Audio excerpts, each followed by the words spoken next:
Good to see you this morning. We're going to be 1 Corinthians 13, as was just read. What do we think about whenever we think about love? It's the time of year, I guess, to discuss this, but, Valentine's Day is right. That's the perfect time to discuss this. But what do you think about whenever you think about love? You think about a feeling? Do you think about your friends, your family that you're closest to? Your wife, your grandchildren, your mom and dad? Is it something that you romanticize about? Are you thinking about it romantically from all the songs that you've heard that are just tremendous love songs, from the movies you've watched, the beautiful romantic comedies, or whatever it is, where it shows and displays people who are in love with each other? Is that what you think about whenever you think about love? Our society has been trying to teach us about love through all these things and showing us love in all these different ways. And as we look at that and we see that and then we experience the things that they talk about, hopefully you're like me and you feel like something's a little bit off about that. Something's a little bit missing. And then we approach God's Word, where we're going to be studying from today, and we see that love is way bigger than anything that the world describes to us, that it's way deeper than anything that is felt, but it is something that is something that we do. It's something that we show to one another whenever we don't feel like it. And love in some ways is able to take us higher than we ever imagined. Whenever others around us show us the kind of love that we're going to talk about today. This is on a text that you don't know, not revealing any new information to you this morning. But I wonder if it's a text you've spent enough time considering. It's been good and a little bit painful to dwell on the words of this chapter. For many years, I've looked at this chapter and I've said, I don't think anybody has love in the way that this is described. And maybe you feel the same way. But I hope that as we study together, you'll feel motivated to grow closer to the love that's being described here. This is the love that God has for us. And I appreciate Austin choosing the songs that he chose and us all singing together and reminding one another about the love that God has for us. God is love. He is the illustration of this text. He's the perfect example explaining it. Jesus is love. And so really we could just study the life of Jesus and get the same information. But Paul so succinctly puts together what love is. And I'm excited to study this with you. As the body of Christ, we're held together by love. We need love for one another. And if that love is absent, then the body can't function, it can't operate. But when love is present, there's not much this body can't accomplish. And that's what I've enjoyed about being here, is that there is a lot of love in a lot of people that are in this congregation. And it lifts you up and it builds you up and it motivates you. So as we study this, we're going to see all that. We're going to see and understand maybe a little bit more about love. If you're struggling to love people around you, maybe you'll see and understand where you're falling short, and maybe we can all grow together. But as we start in chapter 13, it's a really long introduction, but as we start in chapter 13, notice where Paul starts. We talked about this at the end of last week's sermon, but let's talk about it again. Verse 1 says, "If I speak in the tongues of men and of angels, but have not love, I am a noisy gong or a clanging cymbal. If I have prophetic powers and understand all mysteries and all knowledge, and if I have all faith so as to remove mountains, but have not love, I am nothing. If I give away all I have, and if I deliver up my body to be burned, but have not love, I gain nothing." Paul has been talking about spiritual gifts and the value of all these different spiritual gifts and how we can have the wrong mindset about our gifts. We could think that we don't have that gift, so therefore we don't belong. Or we could think, I've got the greatest gift and I don't need any of you, okay? And so all of that is wrong and broken. But as he comes into chapter 13, he's helping us understand that all those gifts and all those abilities that we have that are given to us by God, that are intended to be used to bring about the glorification of God in the body of Christ, all of those gifts are meaningless if there's no love. Paul starts the discussion about love, which I think is central to all of his discussion about the church at Corinth and the way that they're supposed to interact with each other. I think this is the central point that he's getting at. He starts it by helping them understand that if you don't have love, it doesn't matter what you do. And we read speaking in tongues, and we're just like, okay, well, I don't know. Maybe not you, but something in my mind just mentally clicks and says, oh, that doesn't apply to me. But consider the words here. If I speak with the tongues of men and of angels, okay? The ability to speak in tongues was the ability to speak in languages you hadn't learned, okay? But he says, if I can speak in the language of angels, if I can speak what angels speak, if I'm given that ability, can you imagine how beautiful the angelic tongue would be? But I don't have love, I'm nothing. You see how he's telling us it doesn't matter how good we sound or how profound we are in our speech, how captivating we are to the audience. If I don't have any love, then I'm just making noise. Maybe it's a beautiful noise, but it doesn't accomplish anything. It's a noisy gong, a clanging cymbal. It doesn't have any real lasting value. If I teach and preach without love, my lessons are not going to benefit me. My work is not going to benefit me in any way. And in fact, it may not benefit any of you unless God wants to use it. God can use pretty messed up people to accomplish his will, we see throughout Scripture. But what this tells us is it doesn't matter how eloquent your speech is. It doesn't matter how beautiful you sound. If you don't have love, then all of that means nothing. Then he talks about prophecy. Again, click, right?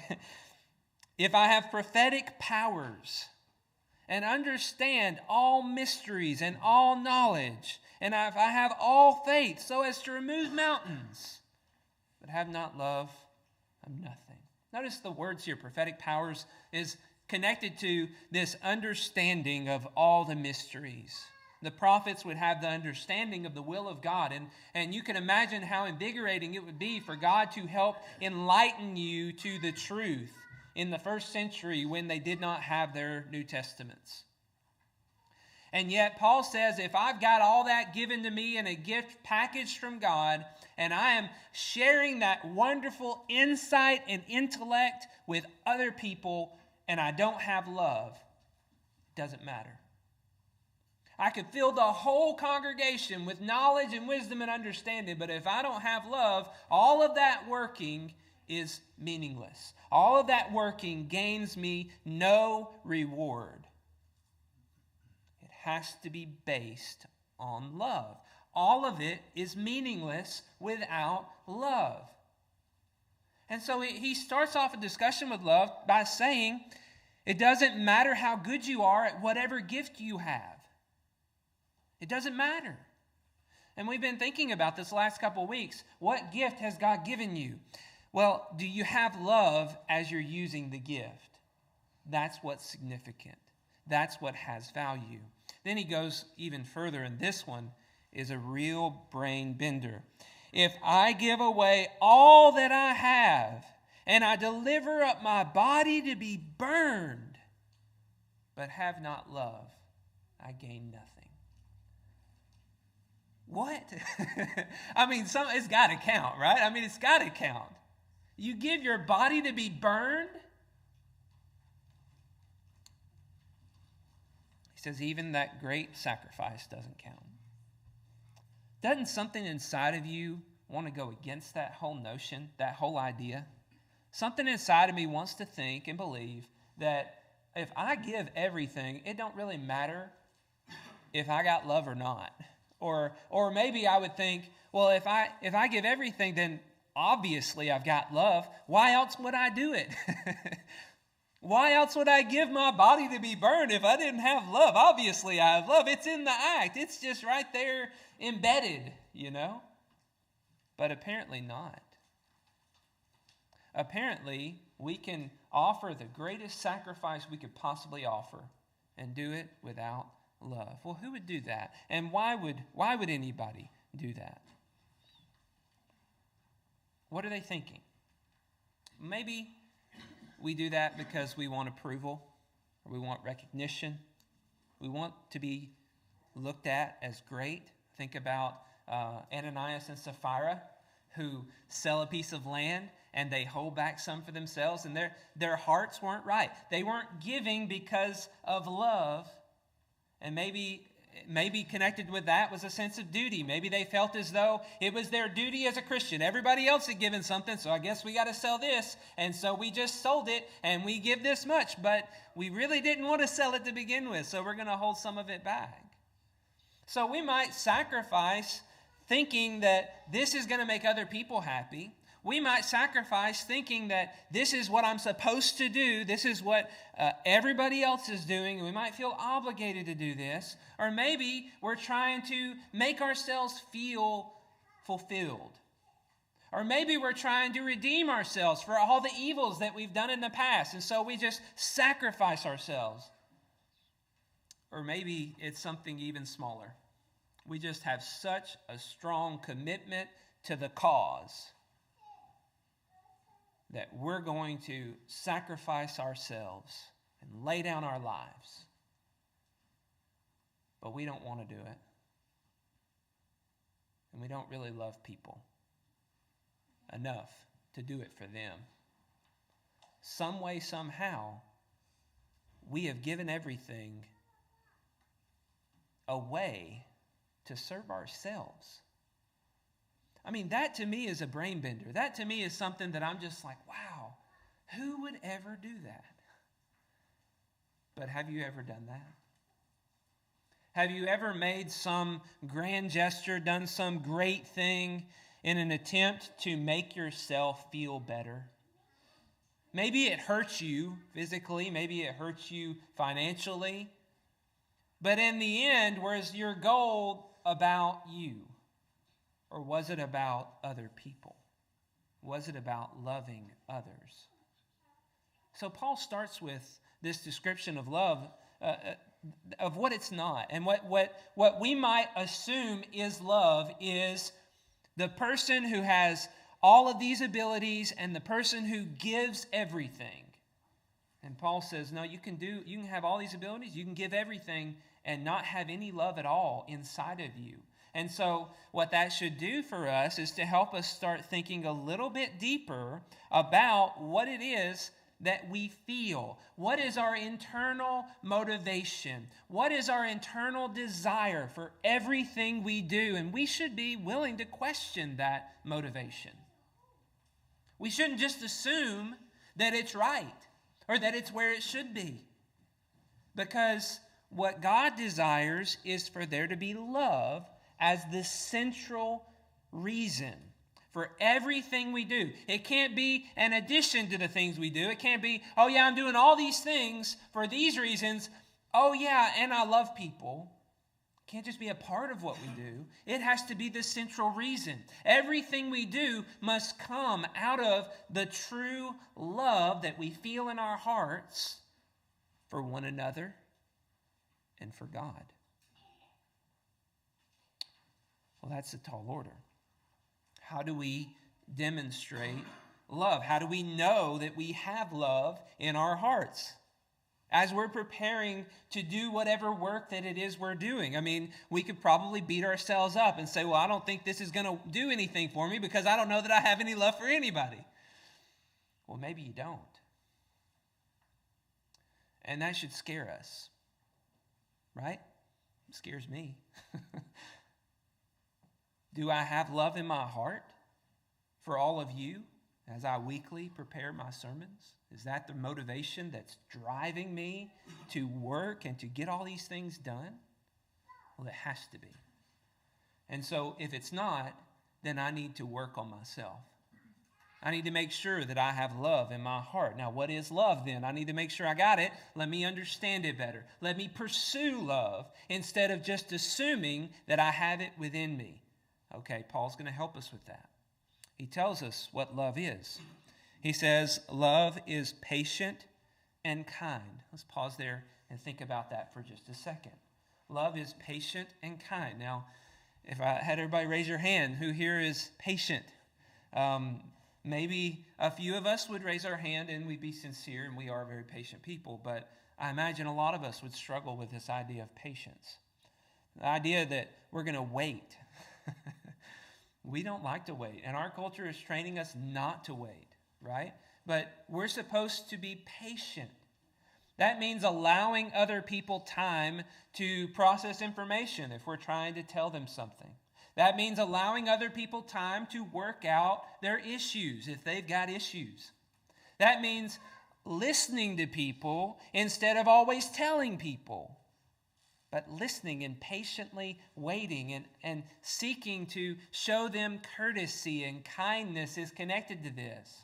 To show them love is to show them some level of patience, as everyone around us has weaknesses. Nobody is at the same level of spiritual maturity, and all of us are in need of somebody's patience. And if I'm going to show love, then I have to have patience within me. I have to have a willingness to be kind whenever I am frustrated inside, because I just don't understand why this person is the way that they are. But I have to be patient with them anyway. Because that's what love does. It's patient and it's kind toward their children, toward their spouse, toward their parents, toward their neighbor. That's what love looks like. So if I want to have love in everything that I do as I'm preparing to do my gift, whatever that gift is, I need to have patience, and I need to do it with kindness. That's love. And so whatever my plans are, they need to include having patience and kindness. Then it says, love does not envy or boast. And this one says, it is not arrogant or rude. This the NIV said it is not proud. I felt like that was a good way of just summarizing it. Love is not proud. Love is not envious or boastful. It's not always striving to be the greatest, to be the best, to be seen as the most wonderful.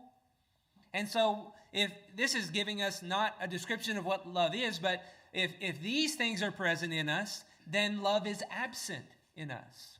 This is our warning signs in the works that we're doing, whatever it is. If we're envious of other people, if we're boasting about our accomplishments, or if we have some level of pride that would state boldly that we are the greatest, or even think that we're the greatest, and whatever it is that we're doing, then there's perhaps an absence of love within us.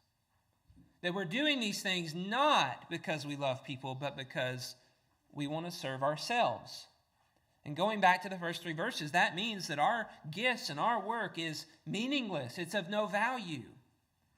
And so we need to be careful about this, understanding that it's not about me. Whatever my gift is, whatever God has given me the ability to do, it's not about me. It's about serving you. And it's about God working through me to accomplish whatever He can accomplish in my life. And the more we think it's about us, the less love that is within us. We need to understand that. This pride is one of those things that Satan really deceives us on and makes us think it's okay to be proud. You worked hard. You're great. You're awesome.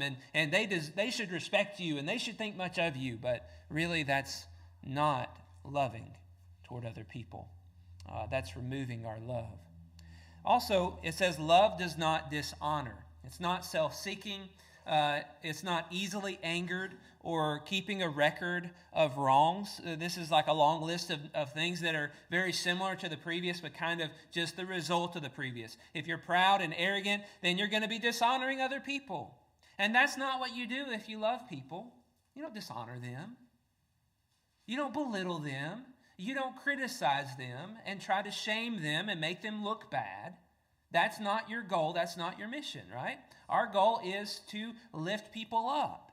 And so love is not easily angered with people. It doesn't get quickly frustrated about the mistakes of other people or the oversights or the missteps that people make.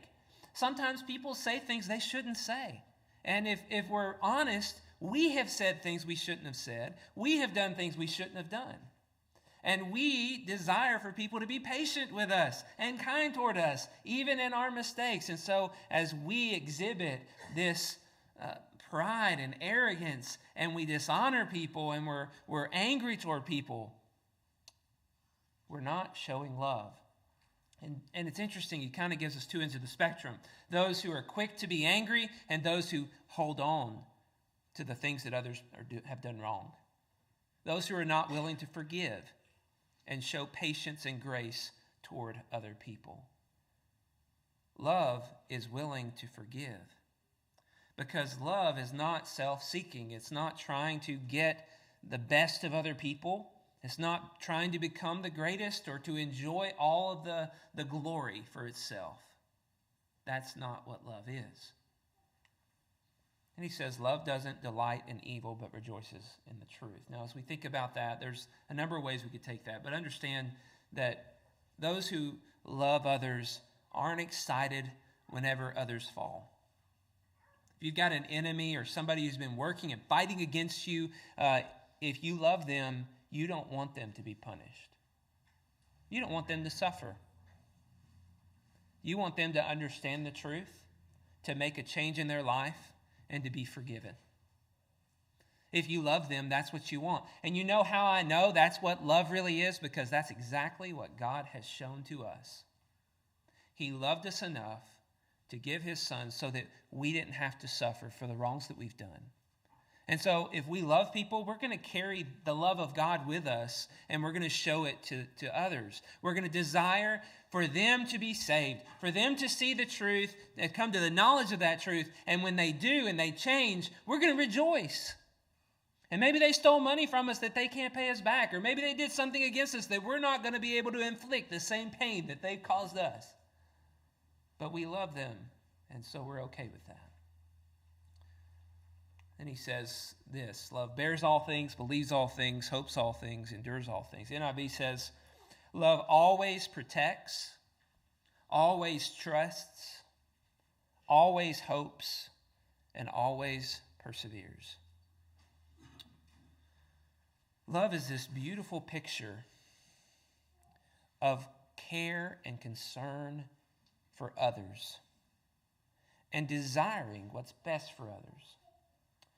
It's a picture of an optimistic attitude towards someone else. Notice it trusts, always trusts, believes all things, always trusts. That's telling me it always believes that the person who's speaking to you is honest in what they're saying, that they're heartfelt, that they're sincere. Now, I don't know about you, but in our world, that's kind of hard to do, right? I mean, somebody betrays my trust, I don't want to trust them again. But if we love them, we will. If we love them, we're not going to have the critical and harsh mindset toward them. We're going to have an optimistic mindset toward them. We're going to believe in them and believe that they can change and believe that they're going to be good. Now, we're going to use some wisdom in that, obviously, and prevent, catastrophic occurrences from happening. But overall, our goal is to love them. And if we're going to love them, we have to trust them. We have to believe in them. Now, I know that's hard. I've heard it said by a guy that recently sold me a car. Ain't no church like church hurt. Ain't no hurt like church hurt. I'm going to say it the way he said it. Ain't no hurt like church hurt. And he's been through some pretty awful instances in his life of some very evil men. Okay? that have affected his family. So, but he's still trying to be faithful to God. He's still working on trusting people. And we all have faced similar kind of sufferings and issues with church family, okay? But God calls us to love. He calls us to trust one another, to believe in each other, to hope in each other, to hope that we are going to grow out of the immaturities and the failures that we've had. And he calls us to persevere or to endure whatever it is that comes our way. There's a lot of people who've chosen not to endure. I know that even in this congregation, there are people who have been hurt and they've walked away. But love demands that we push through the difficulties. That we forgive and we give people an opportunity to make things right, to make things better. That's what love demands.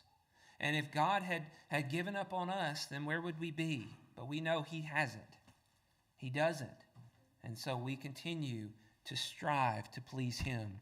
And we strive to develop this kind of love inside of us so that we can become what God ultimately desires for us to be.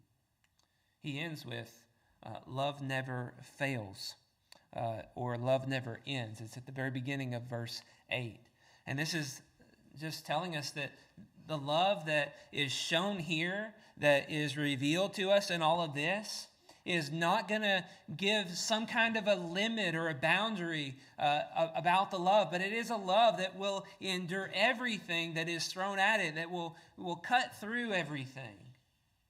It's the love that maybe we have for our children, and he's calling for us to have that with our church family. We would unconditionally love our children. We'd say, you get older, I may not like you, but I'll still love you because you're my kid. Well, we need to have that kind of love toward one another as well.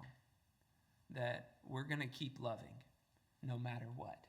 No matter what. And sometimes love calls for us to do really hard things. But overall, what Paul is describing for us is it's a call to be a fortress for other people. To provide a place for them to enjoy peace and rest in times of trouble. To be a consistent source of rejuvenation, of restoration, of life, of building up and strengthening others. Can you imagine a world where everyone had this kind of love? Can you imagine what that would be like? Imagine all of us have friends or family members who've hurt us, who've shown something completely different than this kind of love. Imagine we ourselves have shown something different than this kind of love. Imagine if all of a sudden we were all just miraculously given this ability, forced upon us, that we could have this kind of love. How much better of a society would this be? Imagine if you had this ability to love. That you could love as this is describing, with this patience and kindness, free from any kind of pride of insisting on your own way, or being overly irritable, or holding on to the wrongs of other people. It's just, you don't care about that. You just embrace, you love, you trust, you hope in people, you build them up. Do you know anybody? Have you met anybody who has personified this love? Why can't you? And what would that look like? What would need to change in your life for you to personify this love? How could we get there? Okay, you're not there, maybe. How could we get there? How could we have that kind of love inside of us? We need to see the love of God. We need to see it over and over and over again. We need to see it on a weekly basis. As we come together and we partake of the Lord's Supper, we see that love. We need to be here for the Lord's Supper. We need to be focused on the Lord's Supper, focused on the remembrance of Jesus. That's why he gave us the Lord's Supper, so that we could remember his love for us. Greg said it. He didn't do it for himself. That wasn't his motivation. He had no real, self-seeking in this. He did it for all of us. Austin said it in the songs. Why would he do this? I cannot give an answer. Well, the only answer is love. It doesn't make sense, but it's love. He showered us with love. And so if we want to develop the love of God, we have to be reminded of the love of God. And we have to remember we're called to it. Not to just enjoy it, but to live it out. We're called to it. Also, he gives us more motivation as we keep reading. It says, as for prophecies, they will pass away. As for tongues, they will cease. As for knowledge, it will pass away. For we know in part and we prophesy in part, but when the perfect comes, the partial will pass away. When I was a child, I spoke like a child. I thought like a child. I reasoned like a child. When I became a man, I gave up childish ways. For now we see in a mirror dimly, but then face to face. Now I know in part, then I shall know fully, even as I have been fully known. So now faith, hope, and love abide, these three, but the greatest of these is love. Notice as he's talking about love, he goes to talk about prophecies and tongues again. Like, why are we talking about all this? Again, click, right? I don't know. What is this? Well, what he's telling us is all these prophecies and tongues won't last forever. All of these gifts, whatever the gift is that we have, it won't last forever. Everything's temporary. And if our minds are focused on the gifts, our minds are focused on the temporary, which throughout the New Testament, God is trying to remind us not to do that. Don't think about the temporary. Don't think about the things surface level. Think deeper. Think about the more meaningful things. Think about the heart. And Paul is saying, love is eternal. Don't focus on these vain abilities. Focus on growing in love. That's your focus. The abilities will grow and become a prominent part of our lives if our focus is loving others. If we make that the central purpose of our lives, then it's just going to come natural to us to use whatever gifts or abilities we have to serve other people. I mean, it's just going to be an outpouring of love at that point, and that's what God is trying to get us to do. That's what Paul is trying to get us to understand. That love is the higher pursuit. Love is what has eternal value. Love lasts forever. If you pursue love in your life, it will give you an eternal reward. Guaranteed. It's more valuable than learning any of these gifts. You learn the gifts out of love, then there's great value in that. But if you focus yourself on the gift, it might turn out empty and vain. So in this, we have a huge encouragement to love other people. It's not an easy thing to love other people, right? This is one of the greatest challenges of your life. I'll never forget whenever I was first attuning myself to my struggle to love other people. It's funny how whenever you're younger, you don't even think about these things, and all of a sudden you read a passage, it's like, oh, wow, I really am terrible at loving other people. Sermon on the Mount is the one that really hit me with that. And then I said a prayer at a lunch or something over my in-laws' house, and I said, Lord, help us to love each other.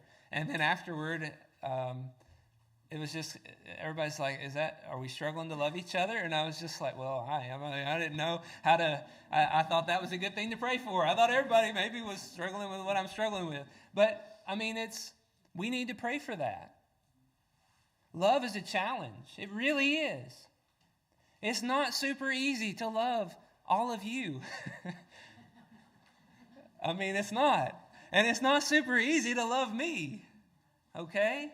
There are times whenever you won't want to, because I'll say or do something that is not quite right.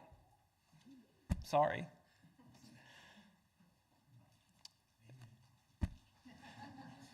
It's the greatest challenge that we'll ever face, but it's the most worthwhile.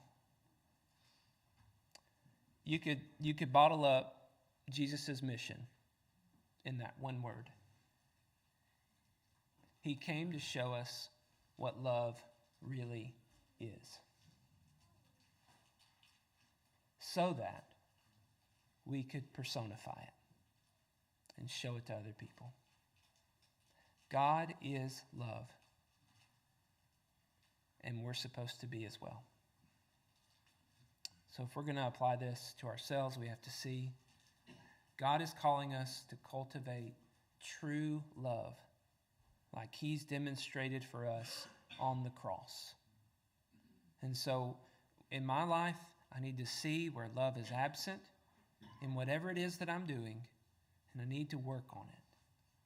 I need to address it. You're not going to be there tomorrow, okay? You're going to fall short. I'm preparing this lesson all week, and it seems like a terrible week for this lesson, I'll tell you. I'm losing my patience left and right. And I'm praying, Lord, help me be patient, and he's helping.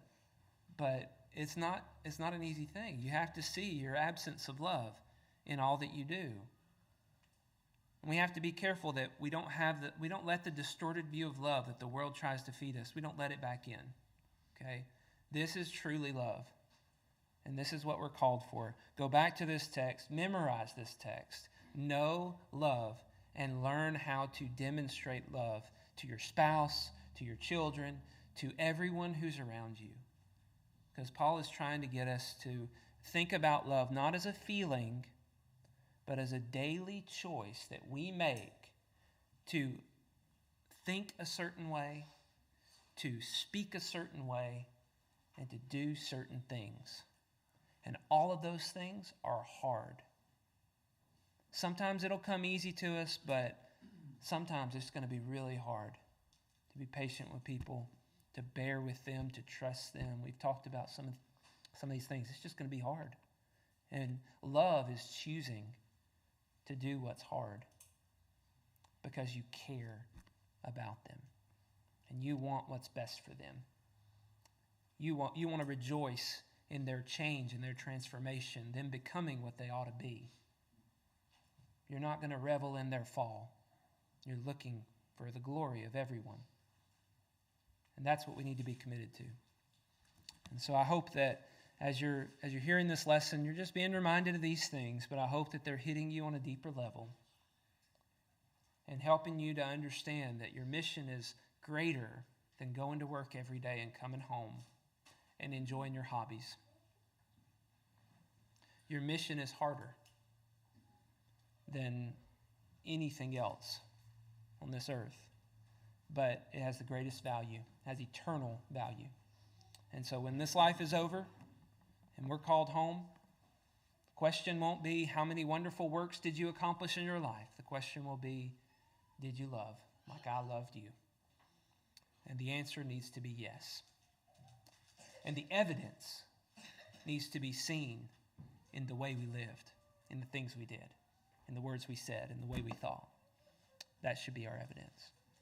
If you're here today and you're not a child of God and you've not received the grace that God so bountifully offers to everyone who exists on the earth, why haven't you accepted his grace?